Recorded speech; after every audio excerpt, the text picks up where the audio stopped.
sistema da salvação. Nós somos atraídos por um sistema que fala da salvação da alma. Como é que isso funciona e como realmente deve se processar em nosso espírito e nossa mente?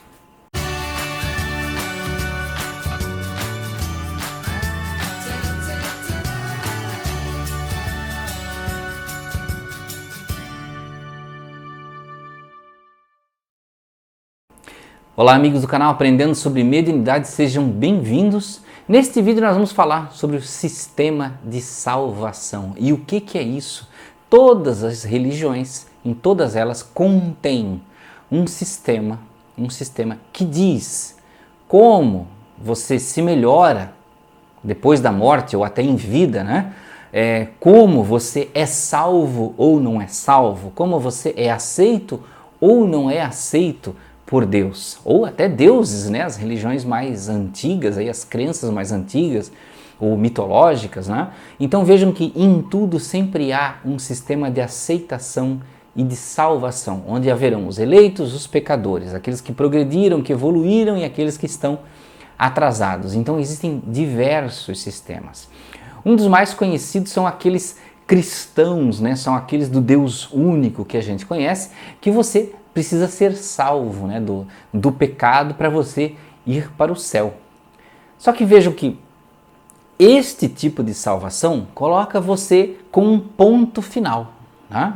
Quando você chega no céu, então você está salvo. E essa posição é irrevogável.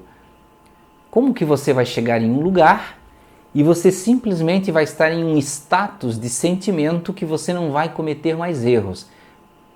Então vejam que é uma forma de ideia. Eu não estou dizendo que as pessoas que pensam assim estão erradas. Cada um está no seu patamar de entendimento, na sua cultura religiosa. Porque religião também é cultura.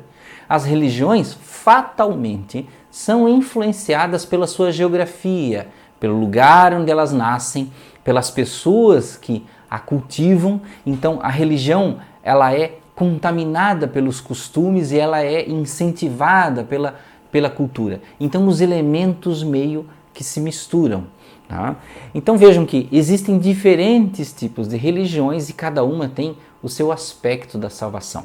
Nas religiões mais orientais não se fala tanto do salvar-se, não se fala tanto do você ir para um lugar onde você vai chegar a um status de salvo e daí para diante você não precisa fazer mais nada.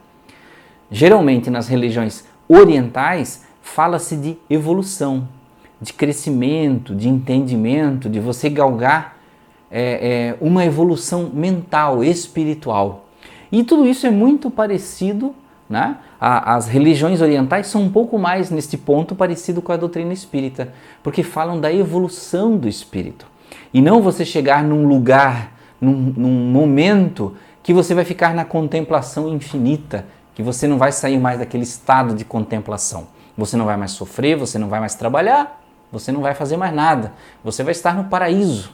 Então você não precisa ser nada nem ninguém. Então vejam que são situações diferentes. Na doutrina espírita, o que a doutrina espírita pega da religião ocidental? É o cristianismo. A religião, a doutrina espírita, ela é cristã, ela se baseia na filosofia do Cristo. Então ela se baseia na filosofia do Cristo e se baseia nesses quesitos da evolução do espírito que estão lá no budismo, taoísmo e diversas outras religiões orientais. Mas veja que a doutrina espírita, ela não é uma religião. Muitos de vocês vão dizer, não, mas Anderson, é uma religião. Não. Kardec não escreveu em nenhum livro dele classificando a doutrina espírita como religião. Já tem esse nome, doutrina, não é uma religião. Então, é uma filosofia de vida, uma forma de pensar, de modo a você evoluir espiritualmente. Mas não é uma religião. Ele sempre classificava como ciência e depois, com o Evangelho segundo o Espiritismo, classificou também como filosofia. Então, são as duas colunas da doutrina espírita, é a ciência e a filosofia. E na filosofia, ele pega muito a filosofia do Cristo, tá? do cristianismo.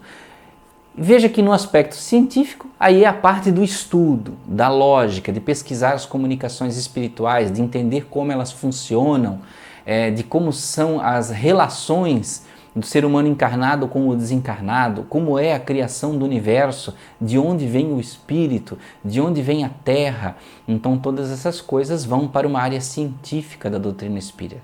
Então veja que a doutrina espírita não é de modo algum uma religião. Porém, a doutrina espírita no Brasil contaminou-se muito com a religião, por ser um país muito religioso, adotou, digamos assim, o espírito religioso cristão, o lado católico, né?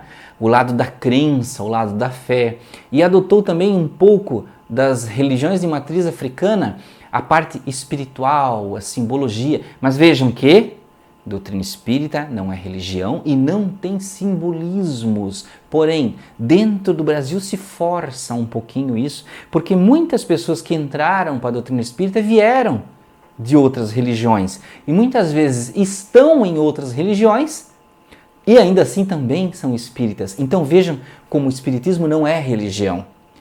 Porque a maioria das pessoas que está lá, não sei dizer, posso estar cometendo um erro em falar a maioria, mas muitas das pessoas que estão lá, elas vão na missa no domingo, mas na quarta-feira, na terça-feira à noite, participam de reuniões mediúnicas, participam de palestras no centro espírita. E a doutrina espírita também não impede nada disso, porque ela própria não se classifica como religião.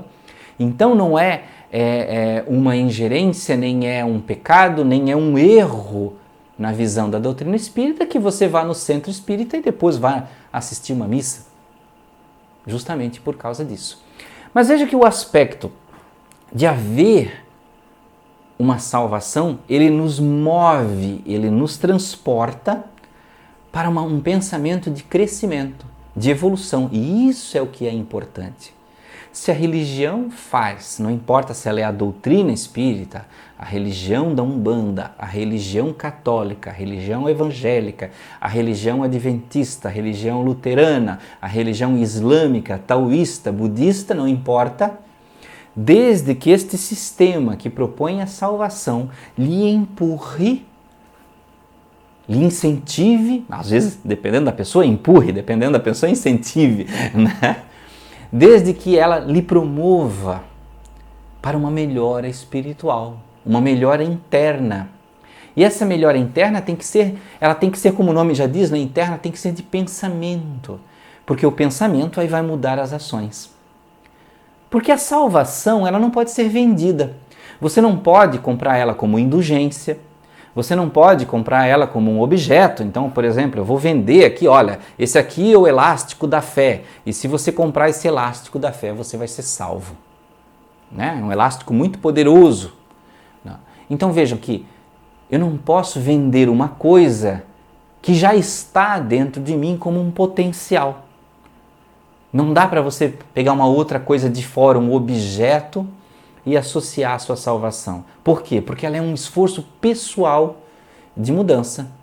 Então, quando você se melhora por dentro, quando você melhora a sua mente, quando você pensa em ajudar as pessoas, quando você pensa e ajuda materialmente, pratica caridade, e a caridade, gente, ela tem um espectro de entendimento muito grande, porque ela vai desde um bom dia, desde um muito obrigado, desde um abraço, um conselho para um amigo, uma conversa com um amigo para ajudar ele em alguma coisa, até, claro, a caridade material de você doar uma cesta básica, doar alimentos, materiais, ajudar uma pessoa a conseguir um emprego. Então, a caridade ela tem muitos aspectos.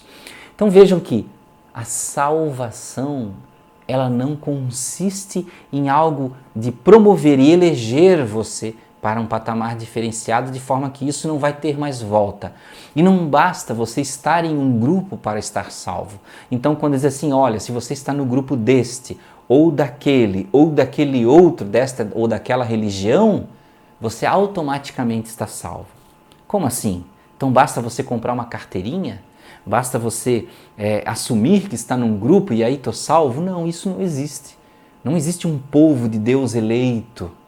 Existem muitos povos e todos eles são de Deus, porque todos eles partem da mesma criação.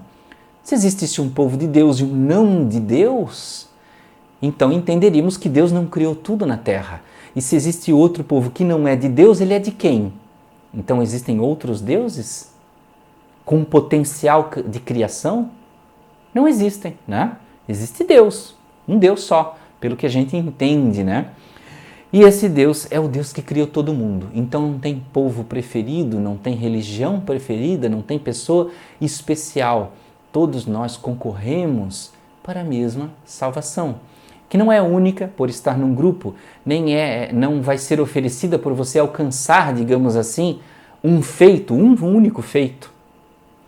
É por você se desenvolver. E se nós juntarmos as duas coisas, se nós pegarmos lá o lado cristão, né? Se nós pegarmos as religiões orientais, vamos ver que na verdade todas vão se fundir em uma coisa só, em um único entendimento.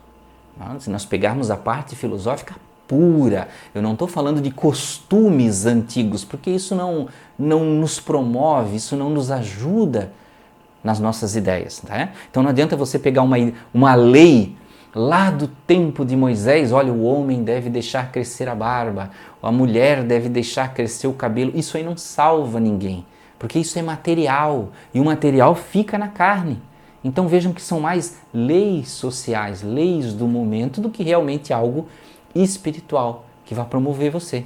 Então quando você desencarnar, você vai em espírito, com as suas ideias e com os méritos daquilo que você fez em vida, de quem você ajudou, de quem você auxiliou, do bem que você praticou.